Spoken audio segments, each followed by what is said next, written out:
শুভেন্দু অধিকারী ঈশ্বরের নামে শপথ করিতেছি যে বিধি দ্বারা স্থাপিত ভারতের সংবিধানের প্রতি আমি অকৃত্রিম নিষ্ঠা ও আনুগত্য পোষণ করিব।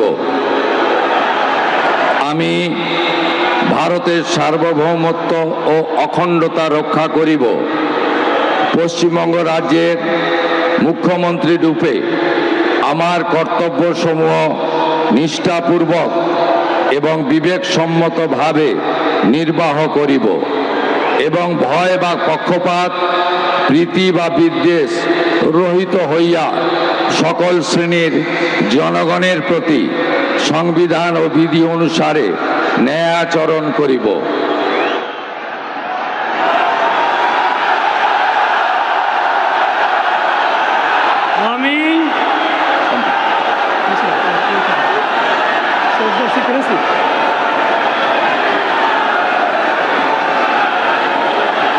আমি শুভেন্দু অধিকারী ঈশ্বরের নামে শপথ করিতেছি যে পশ্চিমবঙ্গ রাজ্যের মুখ্যমন্ত্রী রূপে যে কোনো বিষয় যাহা আমার বিবেচনার জন্য আনীত হইবে বা আমি জ্ঞাত হইব, তাহা মুখ্যমন্ত্রী রূপে আমার কর্তব্যসমূহের যথাযথ নির্বাহের জন্য যেরূপ আবশ্যক হইতে পারে তদ্গতিকে আমি প্রত্যক্ষ বা পরোক্ষভাবে কোনো ব্যক্তি বা ব্যক্তিগণের নিকট জ্ঞাপন করিব না বা প্রকাশ করিব না।